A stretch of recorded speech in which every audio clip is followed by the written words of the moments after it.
characters will go for things, and there will be certain times in the story where it just doesn't work out for them. It goes wrong. And watch what the character does. There's lessons in this, because not everything in life is always going to work out. It's not always going to go perfect. And I'm not saying that, you should be getting on a motorcycle and getting into accidents or anything. Like, we don't want to get fired from our job. We don't want to get broken up with by the person we love if that happens, whatever the example is. But sometimes we find ourselves there. And I want to suggest that, where am I in the plot is sometimes you go, okay, like I tried something and it didn't work. Let me take a moment and assess. This is Way of the Artist with Brandon Colby Cook and Evan Schulte, exploring the challenges of the creative call so that you can claim your own path and make your life a work of art.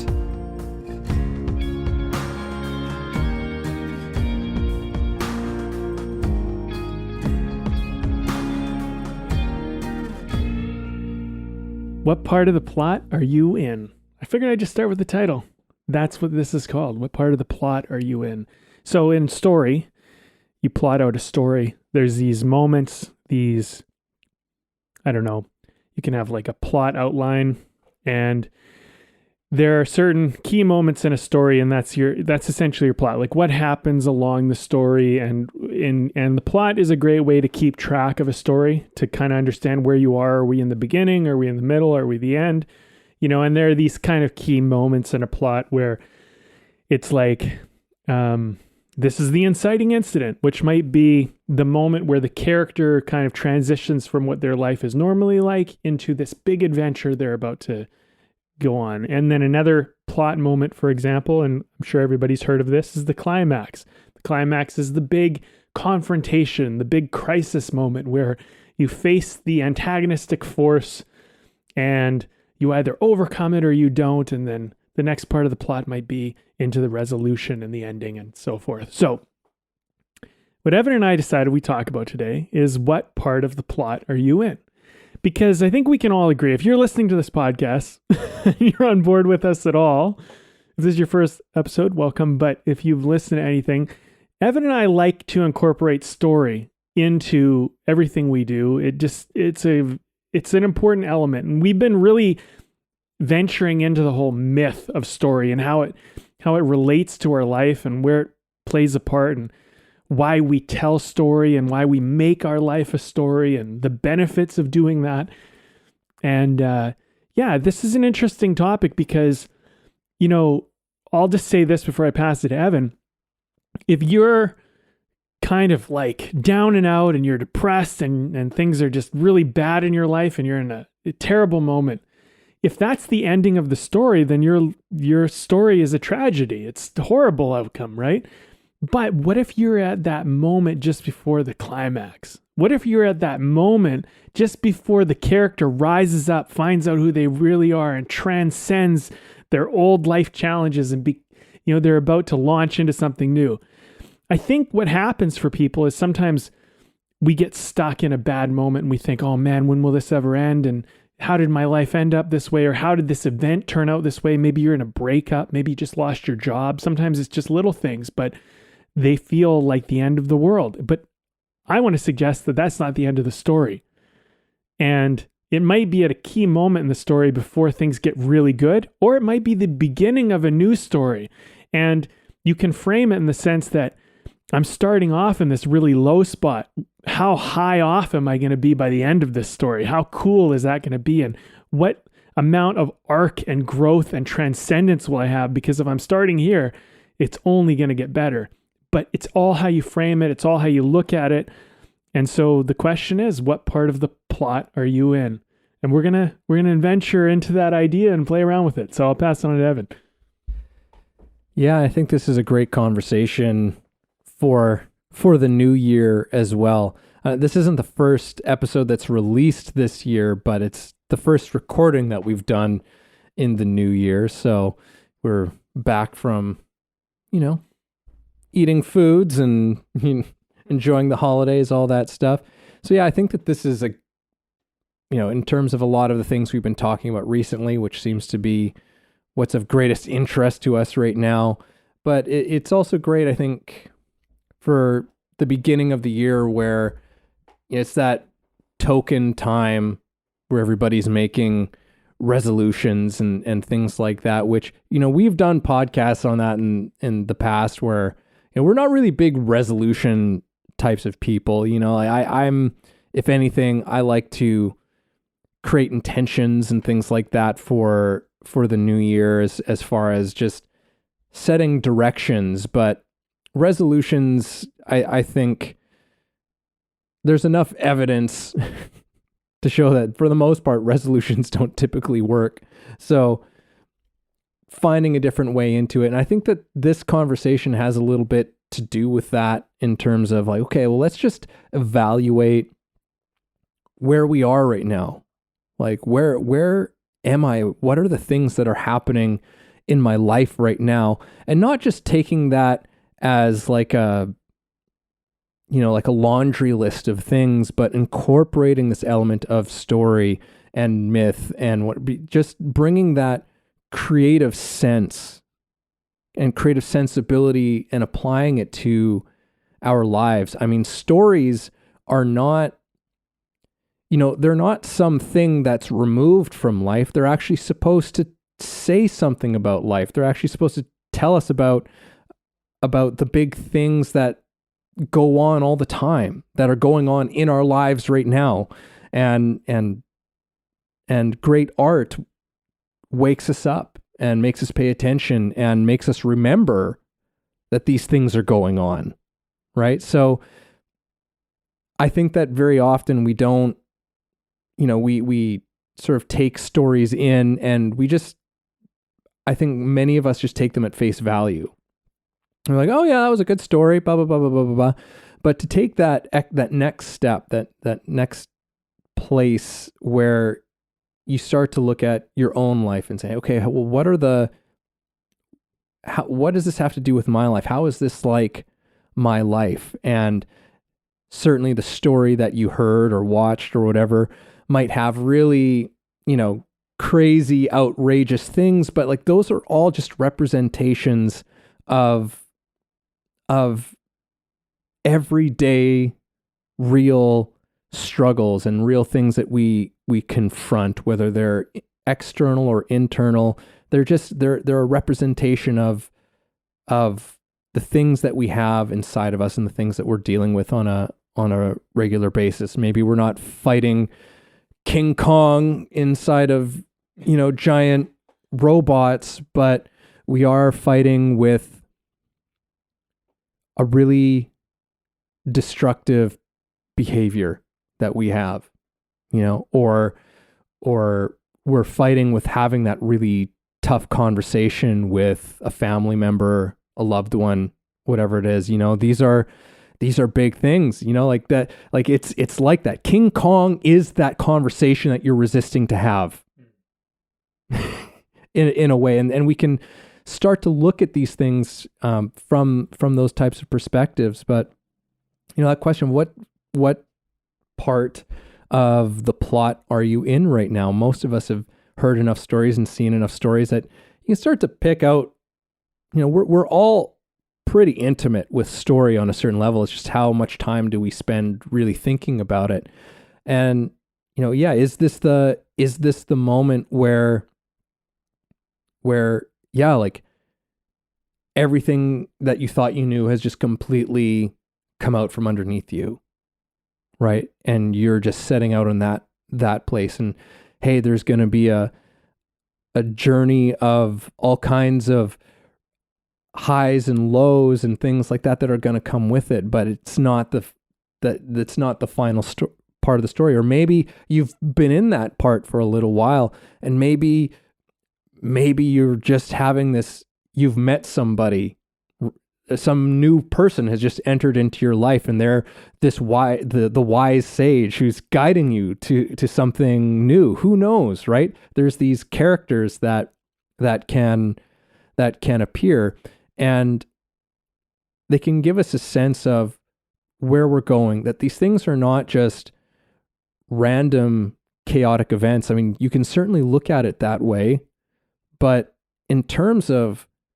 what helps us to be creative and engaged participants in our life is through trying to find where these story and mythic elements might be presenting themselves.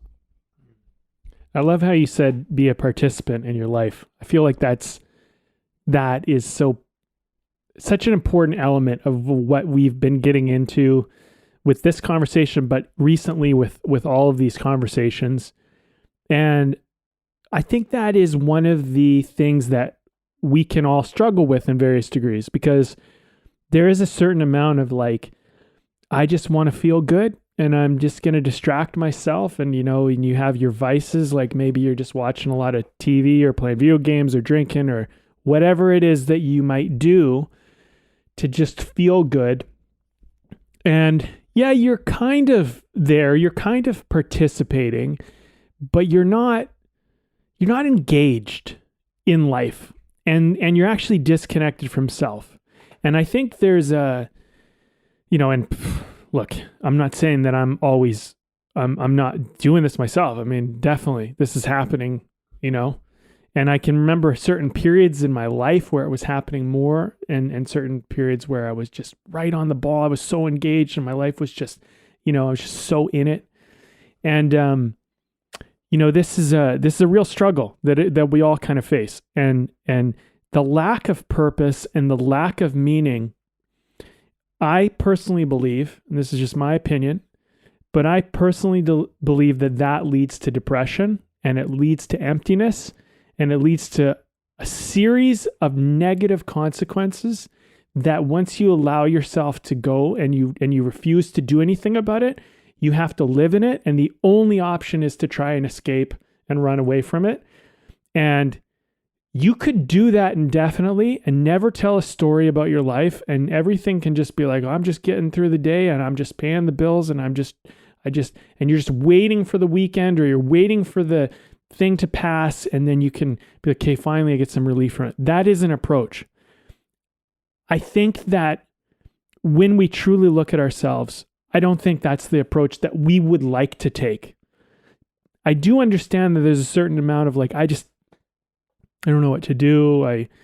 I'm hurting too much and I can't deal with these feelings. And I totally get that. And there's a certain element of where I think distraction and disconnection is sometimes serving you, but you can only use it temporarily. I don't think that it is a long-term solution. I think it's okay,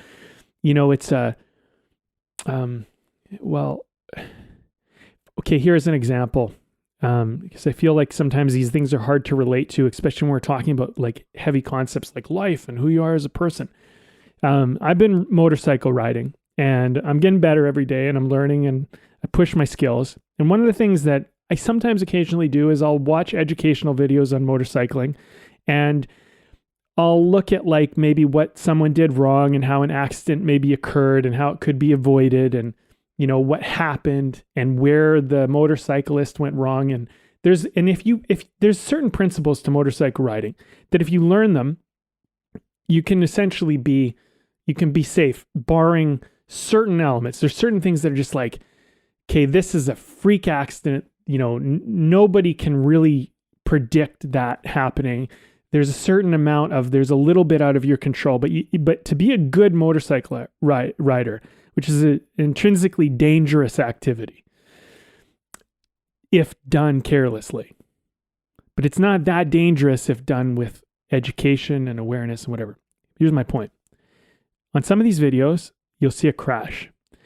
And when you crash on a motorcycle, if you have any amount of empathy, you're usually going to grit your teeth and just like, oh man, especially, and a lot of time the motorcycle rider is actually, there are bad ones where it's over, but there are times where they crash and they kind of come out all right. But the thing that I see almost always when someone crashes, if they're kind of all right, the immediate response is to get up and just stand up on your feet and then pick up your bike. That's what almost everybody does. And one of the rules is that especially if you have a big crash, is you should just stop and you should lay down. You should like should settle for a moment, depending on the accident, because what's happening is you have all this adrenaline running through your body, and you don't know if you've hurt yourself. You don't know if you've broken anything. You don't know. Your body hasn't had a chance. Your mind hasn't had a chance to feel the pain. And there's a certain wisdom to this in life, which is that when you go through a hard moment in life and you kind of crash and things don't work out, it could be a breakup, you lose your job, all sorts of things. They're very similar to like what a motorcycle crash is. And if you're willing to go with me, your immediate reaction is to kind of distract yourself from what happened. I don't want to feel it. Let's just clean this up. Let's pretend this didn't happen. And actually, the best thing you can do is to sit in it and exist in it and be like, okay, we've crashed. Let's assess. Where is life at? What is happening? Am I okay? Is everyone else around me okay? Like, what's going on here? And I want to kind of bring this into story. Characters have moments where they go for something in a story. And this happens, watch any show, watch any great show or any great movie or anything. Characters will go for things, and there will be certain times in the story where it just doesn't work out for them. It goes wrong. And watch what the character does. There's lessons in this, because not everything in life is always going to work out. It's not always going to go perfect. And I'm not saying that, you should be getting on a motorcycle and getting into accidents or anything. Like, we don't want to get fired from our job. We don't want to get broken up with by the person we love if that happens, whatever the example is. But sometimes we find ourselves there. And I want to suggest that, where am I in the plot is sometimes you go, okay, like I tried something and it didn't work. Let me take a moment and assess. And then you can make your next move. And that's okay. But don't sit in assessment forever. And also give yourself a bit of a breather, because sometimes you don't have to respond right away. Sometimes you don't have to immediately do something. And the reason why I say you don't have to immediately do something is because if I could encourage my younger self to do anything, like I would encourage anyone else, is that I would say sometimes it's actually good to feel it, which was not something I learned when I was younger. It's something I had to pick up later on in life. But sometimes the exact thing you need to do is go, how does this feel? Where am I at? That's you being with you. That's uber presence. And what I think I'm kind of getting to with this whole little thing that I'm on here is that what part of the plot are you in is like, let's be present in the now of the plot and not where we want to be in the plot and where we were in the plot. Like, where are we in the plot right now? Yeah. And that I can jump off of that point quite beautifully. I think, coming back to that thing of, participating, right? And maybe are you not participating, right? And that is like, that's the beauty of the presence thing, is because if you can be honest and acknowledge the place that you're in that present moment, you can bring yourself into a place of participating in what's going on. And even to the level to which you can go, it's like, oh, I'm at that place in the story where I am running away from the thing that I need to be going towards. I'm avoiding the thing. I am not participating. That's the point in the story that I'm in right now. And as you said, sit in that thing for a while. Like, it might be completely appropriate to just lean into that. Well, then really avoid it. Really run away from that thing. Really like full on, instead of half doing that thing, and just really be like, yeah, you know what? I'm just gonna fully not participate in my life right now and what's going on, and see what happens. I'm not saying that's necessarily always the step to do, but it at least gives us, that what part in the plot am I in right now, and being honest and present with whatever that thing is, will often, it will show us what is the action or the non-action to take, right? Because I think very often there's a part that of us that knows, where it's like, you know what? No, I'm not ready to start heading towards the confrontation right now. Like, I need to sit in this place right now where I'm not dealing with that thing, right? And there might be some really great reasons for that maybe you don't fully understand yet, that you don't fully grasp. That's another part of the plot. There's missing pieces, right? You don't know the way forward yet. And so you're in that limbo state for the time being. We know it's not going to stay there, right? Like, the plot is going to move forward. But I think the other thing that I love about this thing of what part of the plot are you in is because there's something in a way that forces a kind of honesty in a way, right? Like, it forces that honesty and it forces that presence in a way that can be very hard to do, because we're often so, like, we're so close up on our lives and what's going on and rattling around in our heads that it can be so hard to get perspective on it, right? It's like you've got your nose right up to the canvas, right up to the painting. And it's like you can't see the rest of what's going on. And this question is a means of actually stepping, taking a step or two back, that you can start to maybe see a little bit more of the picture, right? That quality of bringing that quality of seeing our lives from a storytelling mythic aspect, in a way, gives us permission to take a step back. Because I think sometimes we might be afraid to take a step back away from it. But there's something about when we can see our lives in the context of story that makes it a little bit less threatening, a little bit less devastating, because we know that the story never stays in that place, right? It might stay there for a little while, but it never really stays there, and I think, again, this is part of the power that comes with viewing our lives through the eyes of story and odyssey and myth and all of these kinds of qualities, is because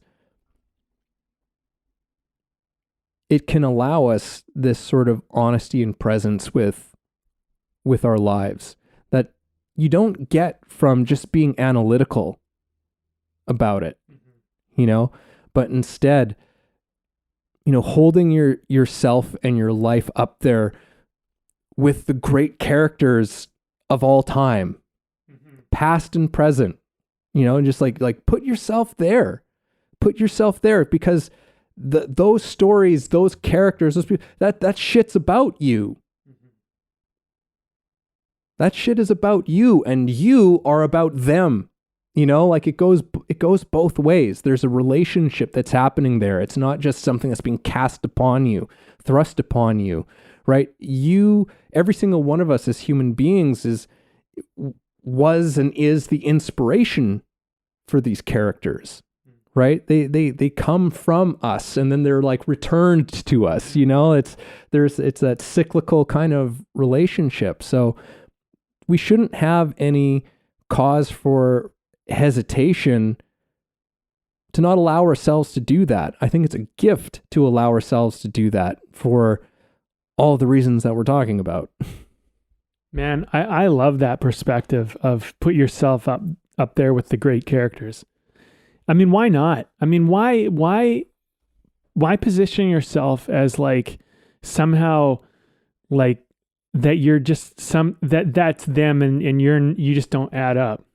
I mean, you can tell a story about anything. This is something I've learned through storytelling. I mean, we can take any character you want, pick the janitor, I love starting with the janitor. I love that character. He's just like, who inconspicuous, whoever thinks about the janitor, right? And like, let's investigate that story.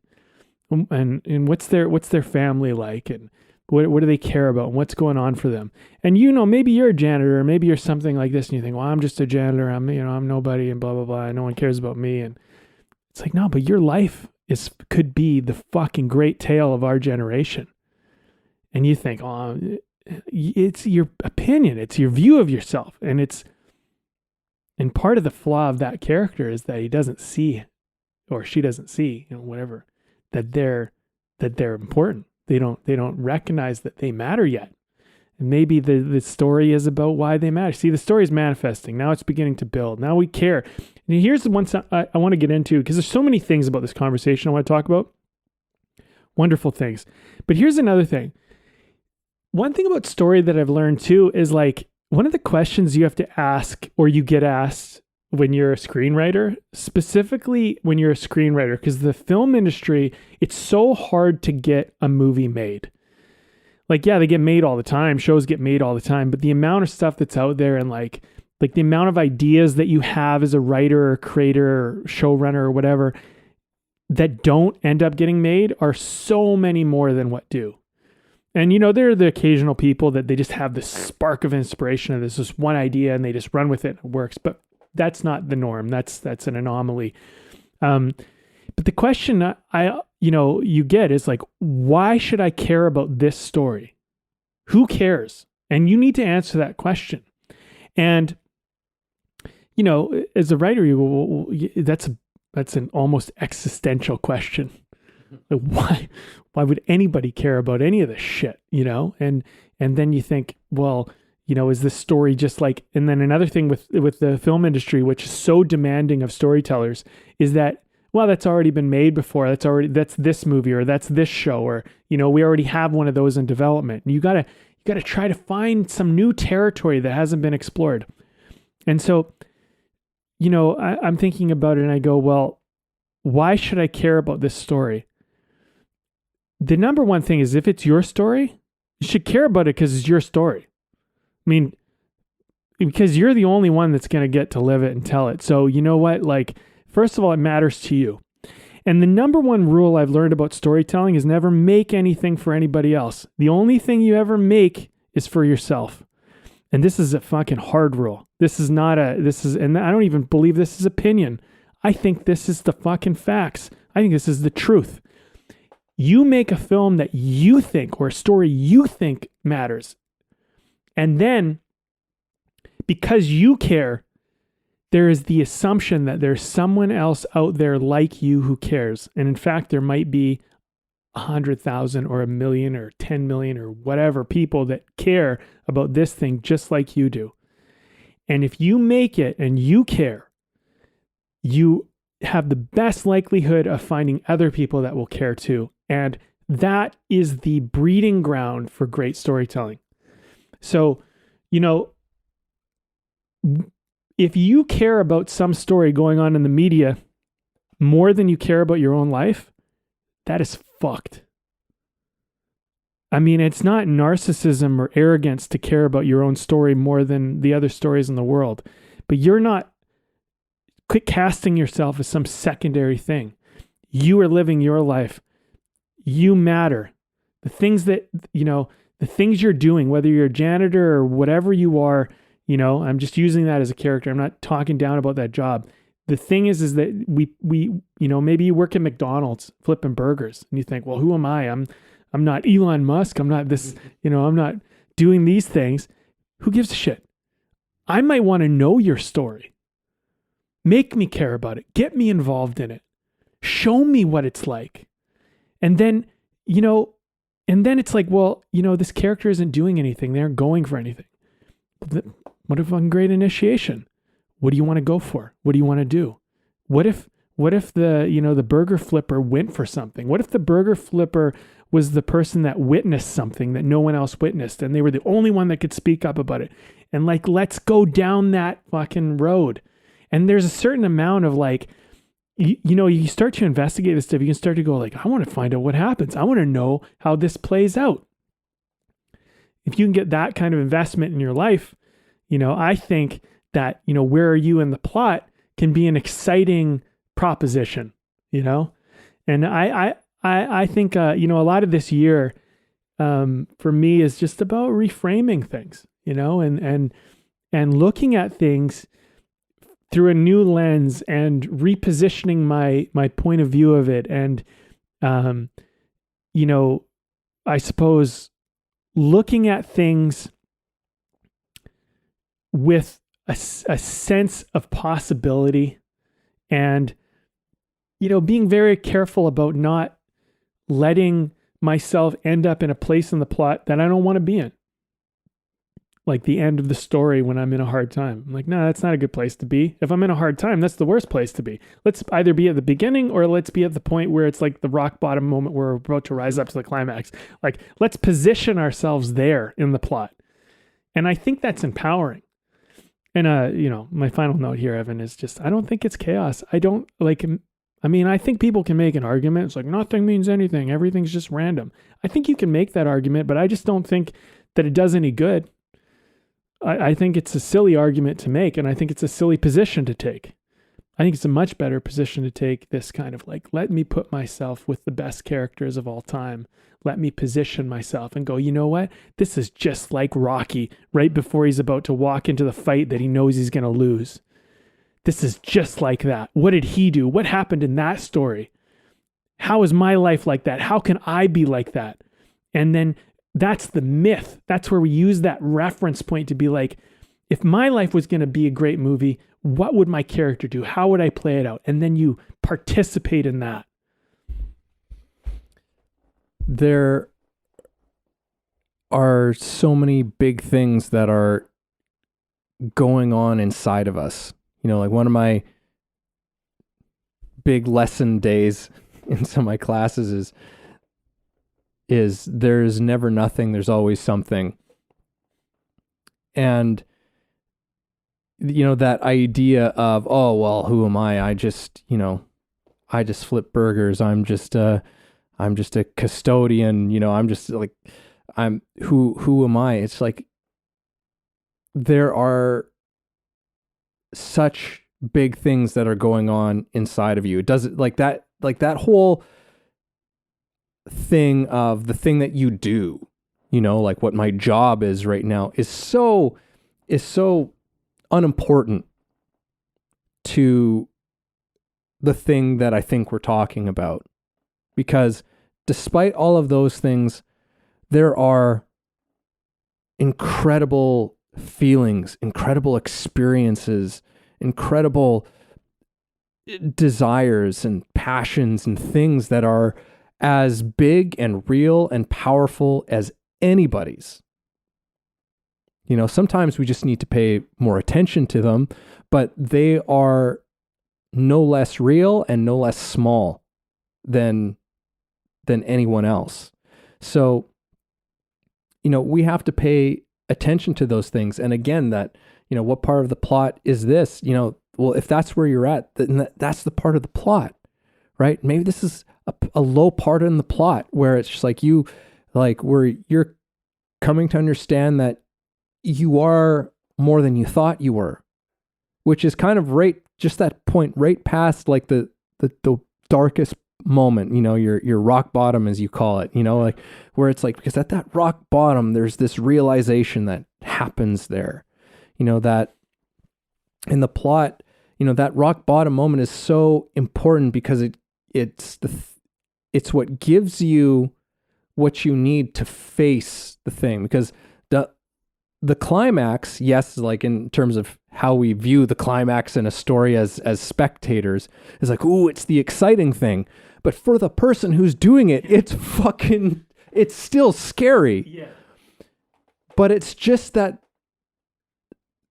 low point brought them to a place where now it's like it's almost like you have no choice, but that low point gave you the things that you need to finally do it, to finally confront this thing, the villain, to have that showdown with because before you couldn't do it. earlier in the plot, there's no way. It's like it's a funny thing about story and what that says about us as human beings too. That it's like, in order to have those great heights, so often like we need to go to another place. We need to descend down into, in the very ancient structures, you need to go to Hades, right? You need to go to the underworld and experience some kind of annihilation of who you are and who you think you are, so that you can rise to those heights, right? Because before, you couldn't do it. At the beginning of the story, that challenge was the thing that you would run away from. But it's only because you went to that place that you now have the courage, the knowledge, the wisdom, the whatever it is, whatever you came out of Hades with. Because that's a very often a story, not just within like the Greek structure, but ancient stories about going to the underworld, and people who come back, they typically they return with some sort of thing. The elixir. Yeah, the elixir, or the gold seed, or there's something that they got there, and it's because they got that thing that now they have what they need to rise to the challenge that they couldn't face, or that they couldn't face or refuse to face, kind of a thing at the beginning. So I don't know where I was going with that necessarily. Maybe that was the whole thing. But yeah, I don't know. I thought I had something else, but I don't think so. Well, I mean, the thing is like, you get to decide. I think that's the key point here, is that, you can make a decision. Like, what is this? And how am I experiencing it, and what can I do with it? And one thing that I've, came up for me as they're talking, I was thinking, this fucking word, faith, is such an important part of story. It's just such an important part, man. If you have any character that's going to go on an adventure, they have to somewhere have a sense of faith, because you're going to go into the unknown. You're going to go into the scariest fucking thing that exists, which is the unknown. There's nothing scarier than the unknown. Everything that is scary is in the unknown. Once it is out of the unknown, it no longer is scary. So to go on an adventure, you have to have faith, because faith is the antidote to fear.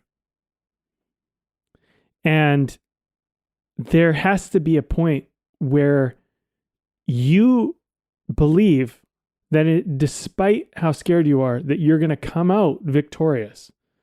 I mean, they talk about like criminals never expect to get caught. When someone robs a bank, they think they're going to get away with it. When someone steals or cheats or does something, they think they're going to get away with it. And like, even a bad character, even somebody who's a baddie and, immoral and unethical, in their story, they have faith even in the bad thing that they're doing, that they're going to get away with it. They're going to whatever. I don't recommend it, but anything in life, there's a certain amount of faith. So you might as well just start to incorporate that into your life. And I would say double down on it and enhance your faith. Figure out, because that's where courage exists, right? Like, there's the question that people ask, well, what if it goes wrong? What if this happens? What if that happens? What if it works out? What happens then? And that's really, that might be the question you need to get yourself through the plot. Another thing that is coming up for me as we're going down this conversation is I was thinking like, maybe you're at the point where you fucking won, And maybe you just need to, like, we've been talking a lot about those harder, lower moments, because I think those are the ones that we're always trying to fucking figure out our way through. But like, I've come to the recognition on a few things at the end of this last year. And I laid in bed one night and I was just like, I'm gonna look at all the things I accomplished this year. I'm gonna look at all the things that like were wins. And then I don't know if I heard this said at some point or whatever, but it started to echo in my mind as like, I did that, you know? And even if it wasn't me that necessarily did the heavy lifting, somehow I played a part and I did that. Like I was a part of that. And that's what happened. And I think that one of the big things about storytelling that I really try to encourage in storytellers and screenwriters and whatever is like, we want character driven plots. Don't have your plot drive the character, have the character drive the plot. And there's a certain amount of like, things are going to happen in your character's life where, you know, in a story where like they happen to the character and the character has to respond. And those things are kind of out of their control and they're enacted by other characters. But like even have what happens to a character have a cause and effect relationship where it came from something. And generally it didn't come out of nowhere. It came out of some character taking an action over here, which caused an impact on this character over here. And the things that are happening in your life, someone else was enacting their will. And somehow that at least participated in playing an impact into yours. And so, you know, sometimes you go, well, this happened to me. It's like, fair enough. That happened to you. What are you going to do? How are you going to drive the plot? And I think that when you figure out where you are in the plot, you can make a decision of how you're going to drive it. Mm-hmm. And one other thing, we were talking about the elixir. Well, the elixir is like a metaphorical thing from, you know, Campbell's The Hero's Journey, right? But it's a metaphor for you finally figured out the answer. You found out the solution. And now that you have it, you can carry on. I think that at some point in the story, you can go like, you know what? I don't have the elixir yet, but I'm going to find it. Mm-hmm. And I think this is a fucking key thing that's where faith goes. Is like, I don't know how I'm going to do this, but along the way, it's going to show up. And then I'm going to have that thing that I'm missing right now. And you carry on with the trust and the faith that you will find it. Mm-hmm. Because a lot of people, I feel like they don't go after their life because they don't have the elixir and they go, well, I don't have the elixir. I don't know. Maybe when I get the elixir, then I'll go live my life. And it's like, no, it's the wrong way to do it. The right way to do it, in my opinion, look, take it as you will, is you go on the journey and you plan and you just go, I don't know how it's going to happen. I don't know who's going to come into my life. I don't know what, but I'm going to find the elixir. And when I do, that part that I don't know how to do is going to, all of a sudden, it's going to make sense. Yeah, I mean, it's like pay attention, really, right? No matter what part of the plot it is, it's like, well, pay attention. And it's like, oh, okay, I don't have that thing. You know, I don't have this. And instead of getting really down on yourself and depressed about it, like there's an opportunity to move forward with your eyes wide open. Right? Okay, I don't have the thing, but the thing is gonna show up somehow. I don't know how that's gonna be, so I've got to pay attention. Right? That's so often like in story.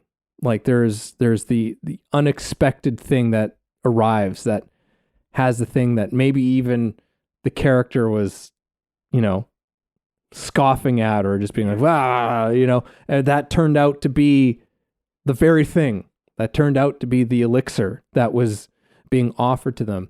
And, you know, and that's part of the story. I mean, I think that's the whole thing. You know, we're in this conversation, we're just talking about so many different ways in which stories go, right? Just because these are all possibilities. Like there's so many different kinds of stories.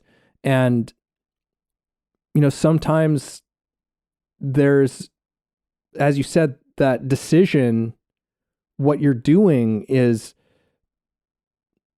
there are so many ways it could go, right? Yeah, okay, yeah, maybe this is the moment that you're just like, oh, I realize I'm in this part of the story. You know what?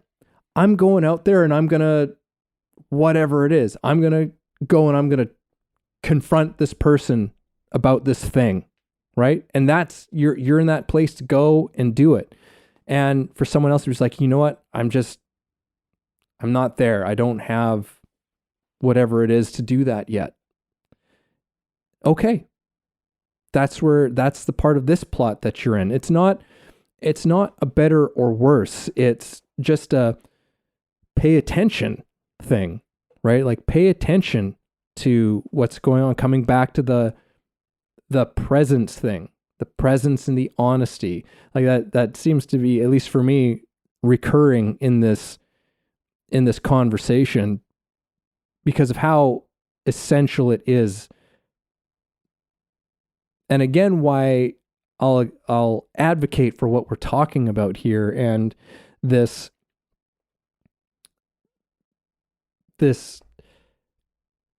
what's the word I'm looking for, Brandon? Just this I'm moving my, no one can see me. I'm moving my arms around. I'm just like, I keep thinking if I move my hands around, the thought will come. But just again, why I'm advocating for, and we're advocating for this approach to things, because again, I love that it's a creative thing that you can bring to your life. It's an easy thing to bring to your life.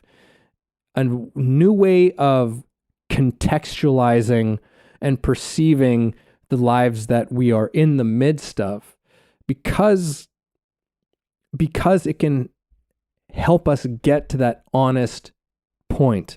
Because again, you're the hero, right? Like everyone is the hero of their own story, right? You're the hero of your story. And the hero rises to meet the challenge. And sometimes there's failures. Sometimes the hero thinks that they're ready and they're not ready. There's so many, you can constantly apply this question, right? To reassess and understand where you're at, because you're just like, oh, okay, this is the part of the story where I go out there and I go for it, right? And then maybe it doesn't quite work out. Maybe there's that failure. It's like, oh, okay, this is the part of the story where I rushed out there. I rushed out before I was actually ready to do this thing. And it ended up blowing up in my face a little bit. Okay, this is the part in the story where I learn my lessons and I come back with the things that I've learned, right? To do this again. And this time, you overcome it, right? This time it works. This time it happens, but there's, for every person, there's a story. And then when that story is done, there's a new story, right? Like I think we find ourselves in different kinds of stories all the time. And I think maybe even just understanding the type of story that we are currently in is an important thing to be honest about too.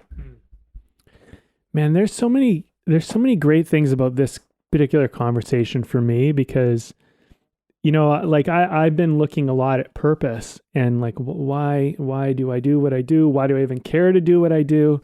And what's my purpose? What's my motivation behind all of this? And, when I was younger, I used to, like, I'll be honest, I used to think, oh man, if I become somebody, if I'm like a star, if I'm like, if I have status and fame and things like that, and I used to kind of look at that as like kind of a means to an ends.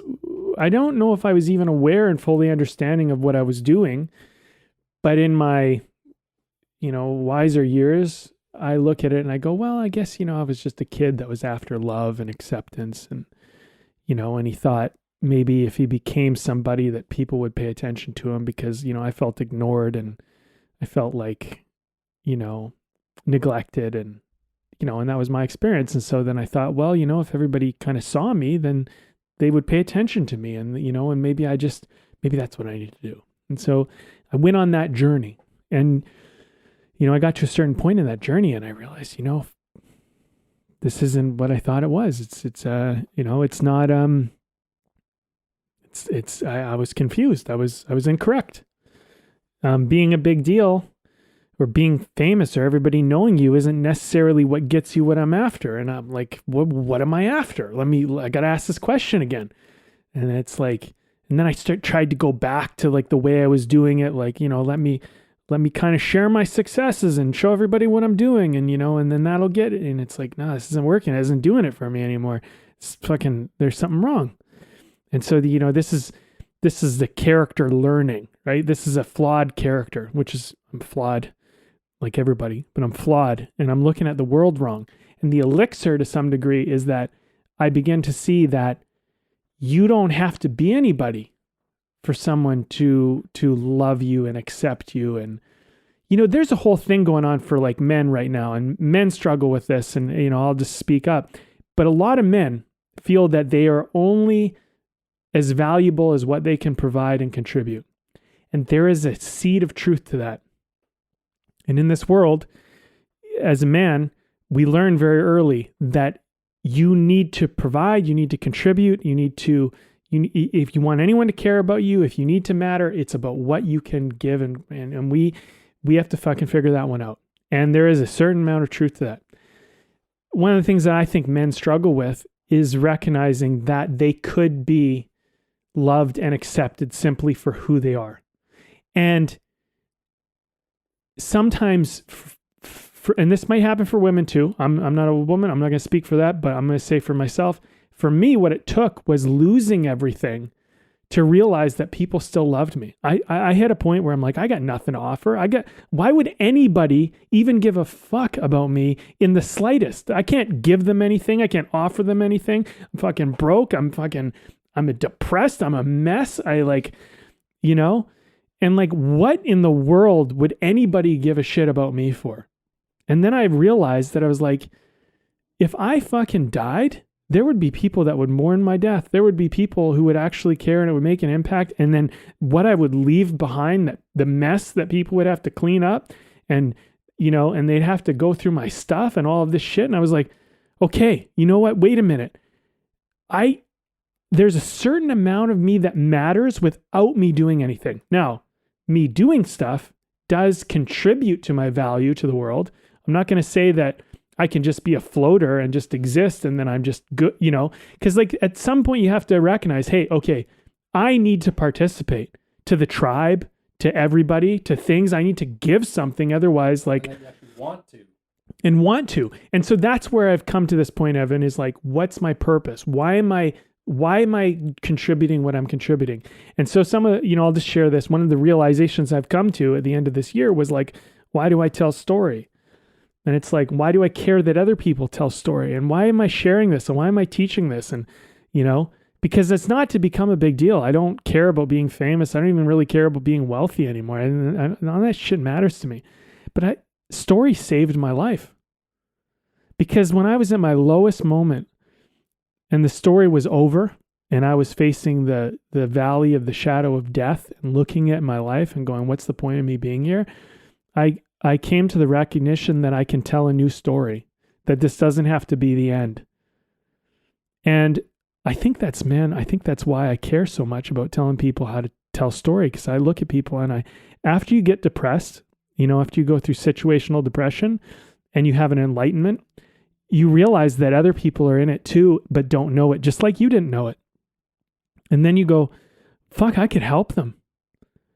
And so then it's like, well, you want to make a movie? It's like, yeah, do you want to make a movie? But do you want to make a movie and transcend yourself through it? Do you want to write a script or a novel or tell a story and like find out something about yourself that empowers you, that helps you see through the character and the story that you're creating, that that's actually you, and that when you find their hero's journey, that's actually your hero's journey, because you're going to mirror whatever you create anyway. And then fucking, you're creating a movie, but it's like, it's kind of self-help too, which, by the way, I think self-help is bullshit for the most part, because I don't think you need to improve yourself. I think you're fine just as you are. I think you should accept yourself just as you are. If I could shout anything from the mountaintop, I probably have several things I'd shout, but that'd be one of them. It would be, you are fine exactly how you are. You're exactly where you need to be. You're exactly who you need to be. There's nothing wrong with you. You're not broken. You do not need to be fixed. But if you want something and you recognize, hey, I'd like to go do this thing, or I'd like to go have this thing, or I'd like whatever, that is where self-help exists. Let me help myself figure out how to go after that, get that, do that whatever. And you help yourself out of necessity because you go, you know what? I don't know how to do this. Let me learn. Let me figure that out. Let me push myself against that. And that is where self-help exists. But self-improvement for the sake of self-improvement is fucking toxic. And it's toxic because what it does is it intrinsically tells you that you're broken, that you need to be fixed, and you need to be better. And I don't like that. And I think that's a false belief that our society has taken on. And I think that self-help has a dark path and a light path. And the dark path is that you need to improve because improvement is what it's all about. Fuck that. Improvement is, I recognize that I want to help somebody in the world, but I don't know how, and I don't have enough to contribute. Let me figure out how to become someone who can contribute and can help that person. And you will self-help, improve yourself, and you will become a contributor. But these people who go out and they just go, I'm going to help myself because I need to be better. I need to be better. It's a fucking false belief. And all it's doing is reinforcing that you're not good enough, you're broken, and you need to be fixed. And I am adamantly against that. Because I used to, there was a part of me, I got sucked into that a little bit. I used to think, man, I need to fix myself. I need to be better. I'm not good enough, I used to tell myself that. And it's just toxic. It leads downhill. You don't improve. You get worse. And it's a parasitical thought. So the reason why I love story is because, look, wherever you are in the plot, like how I tied that back in, wherever you are in the plot, let's tell a story that takes you on a journey for an adventure into the unknown, and you can become whoever you need to become to be able to exist in that new unknown world, which, by the way, when you start out, you don't know who you need to become yet, but you will find out on the way, and you need to have faith in that. And that's my belief, and that's where I'm finding purpose. And I feel like I can be an advocate for that. And I can fucking help people. I can stop them from going down this course of, I need to fucking fix myself. And I can say, fuck that. No, stop. And I can say, go this way. What do you want? What are you after? Like, you're fine. You're exactly who you need to be for your life right now. If you want to be better, pick something you want, you'll become better to go get it and go after it and rise to the occasion. And that is how story works anyway. So why don't we do it that way? And that's kind of like, and as I'm finding purpose, and this is, I guess here's my final thought. Look at my evolution as an example for yourself. I was a kid that was trying to chase fame and fortune and success and certain things. And I acquired a certain amount of it. And I found out that I was wrong. And I acknowledged that. And then I changed my ways and shifted myself. And I found new purpose in not just about being an image to everybody, but actually being a contributor to everybody. What a great fucking narrative for a character. What a wonderful, and that's my story. And I don't know where I'm in my story. I'm probably in the middle. But the thing is that was a story that got me to this stage in this journey. So, that's how I feel. Like, where are you in the plot? Let's make this plot fucking serve you. Yeah. The part of you, the problem is that the part of you, Alan Watts is what I was thinking about with what you were saying. It's like the part of you that wants to improve you is the part that needs improving. Or so, I think he says something along those lines. Yeah. Should we talk about beer? Yeah, let's wrap this one up. All right. Well, this was your bring in today. So do you want to give it the call? Well, Evan, I have to say this is one of my favorite beers. I just think it's so good. Red Truck Brewery. It's their amber ale.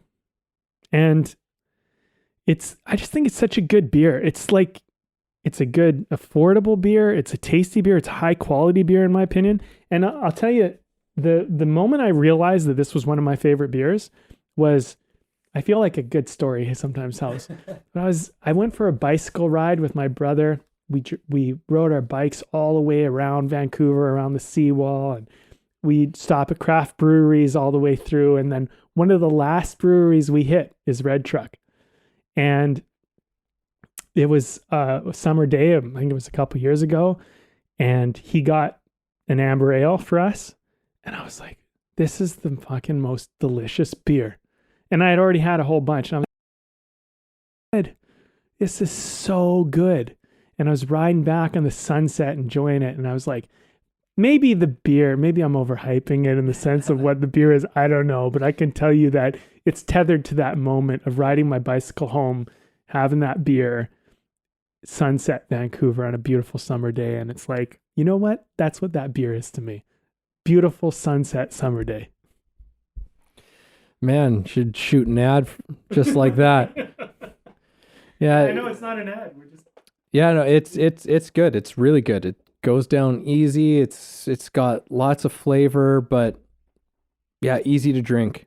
And Red Truck, it's funny. I've said this numerous times on the podcast over the years, but what's funny to me is that their most famous best-selling beer is their lager, their classic lager, and I don't like it. Like I'm not a fan, but almost anything else that I have from them is terrific. Like but their best-selling thing is my least favorite thing. So it's been really good. So I've been enjoying it too. All right. Some final thoughts on this conversation of what part of the plot are you in? And now we're at the part of the podcast where we try and surmise some thoughts here and what we're walking away with. And I mean, this has been a terrific conversation. It's continued that theme that I feel we've been on for the last little while in terms of, how we use story and myth and things, because it's very much a part of being an artist. Artists have stories to tell, and something that you had said just before we did our beer break, part of being an artist, storyteller is, it's not just about you exerting your will upon this thing that you're doing. Like the story is doing something to you, right? Like it is telling you things. It is taking you on a journey. You don't know exactly what this whole thing is about. That's one of the exciting things about being an artist, which is funny because so many artists, and I count myself included in this in terms of how I've been conditioned through my life, is that it's like, no, you're supposed to go and you know exactly what it's supposed to be, and this is exactly what you're saying, and then you spit that out, and how sort of clever you are in doing that is what makes a great artist from, and that was so wrong. Like, it's so wrong. Like, being an artist is about approaching something for reasons that you can't always entirely understand. And you say, well, I think that this is about this, and this has some kind of meaning to me, so I'm setting out to do this. And as you're setting out to do it, you've set yourself out on a story there, just through that process, where now this thing is showing you things. It's showing you things about life. It's showing you things about yourself. It's showing you things about your humanity, and you're a part of, you're going along on that ride, and whatever comes out on the other side of that ride is whatever your work is, and it's not just some exertion of will. It's the product of a process that you were a part of, that you don't fully understand when you set out. And maybe by the end of it, maybe you don't even fully understand it, but you understand a little something more about it. You become a little bit more intimate with whatever that thing was.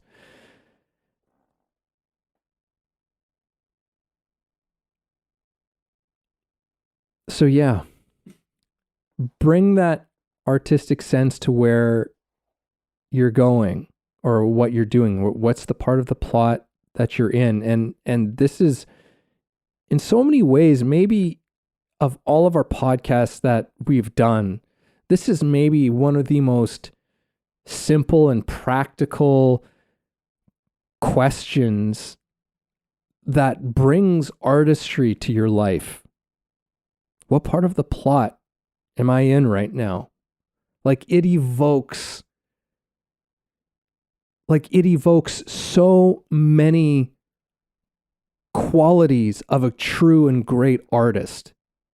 You know, that questioning, that openness, that wonder, that creativity, that just a different lens than we're most often looking through.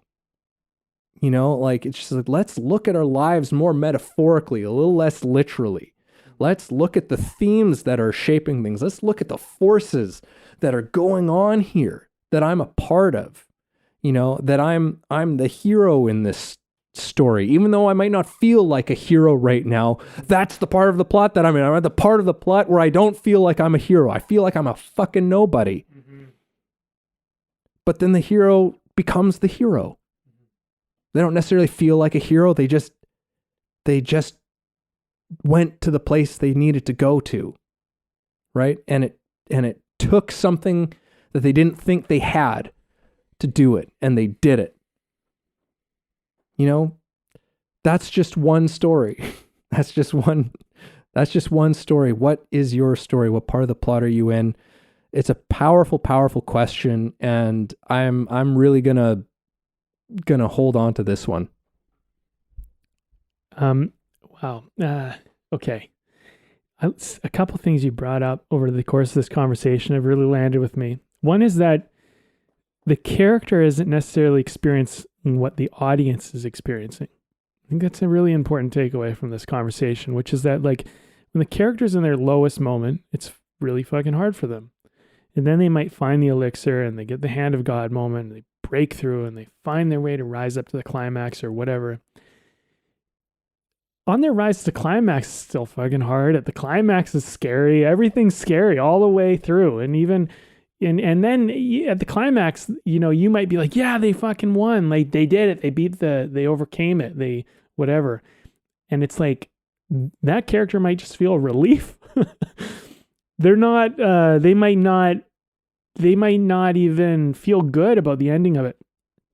Story that you and I wrote called The Townsfolk.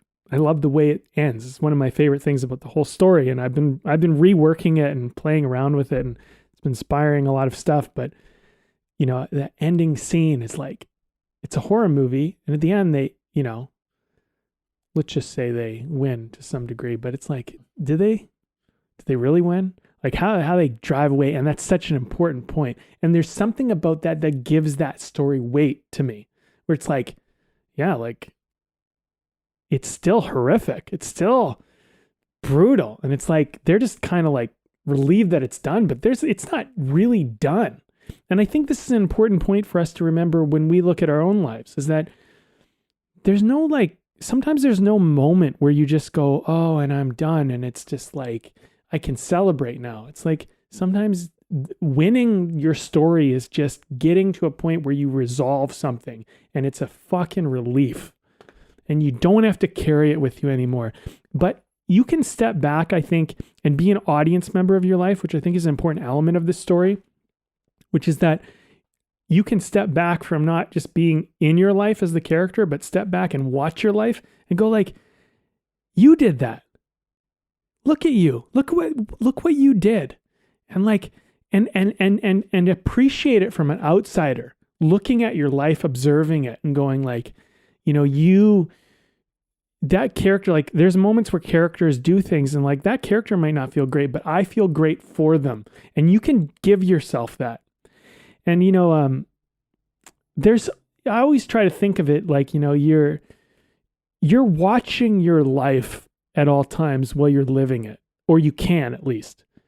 And sometimes, you know, I think it's important to be present, but sometimes you can reposition your presence in the sense that you can step out of yourself and look at yourself from an outside point of view and go like, are you like, look at yourself, like, are you doing well? Are you okay?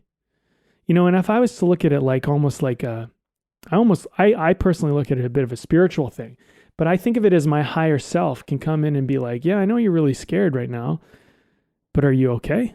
It's like, yeah, I'm okay. Okay. So you're scared. No problem. That's natural. That's human. You're allowed to be scared. Nothing wrong with you. Nothing wrong with that response. You can be scared. We can exist here. We're okay. Yeah, we're okay. But I'm scared. But that's okay. Let's feel the fear. Let's work through the fear. And then, you become kind of the narrator and the storyteller at the same time you're playing out the character in your life. And, as a narrator, as I'm working through the character's life, I can go like, let's put the character through hell, but like, let's bring them somewhere, And so like, you might be looking at your life and go, well, I'm not choosing this. And it's like, yeah, but where are you going? Who are you becoming? What's happening? Something I said, this was very early on in the podcast, and you cut it into one of our trailers. It was like, oh, fuck, I feel like that is kind of the point for me in a lot of this, is that I've often been focused so much on where I'm going and what I'm going to accomplish. And something I sometimes forget to pay attention to, which I've made myself be more mindful of, which is that who will I become when I get there? And I think when you look at where you are in the plot, forget about the events of what will happen and what hardship you'll have to go through and all of that.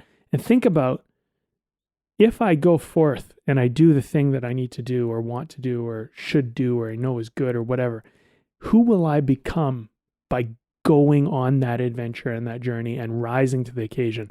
And if you can celebrate that victory, I think you can handle the difficult plot moments that occur externally of you. Because at the end of the day, all that really matters is that you are with you, and who you become is more important than where you end up. Because you could end up in a good place and be a really fucking horrible person. And that might be worse than anything you could ever imagine. So I might suggest that the first victory is in self, and the second victory is in the external expression of wherever you are.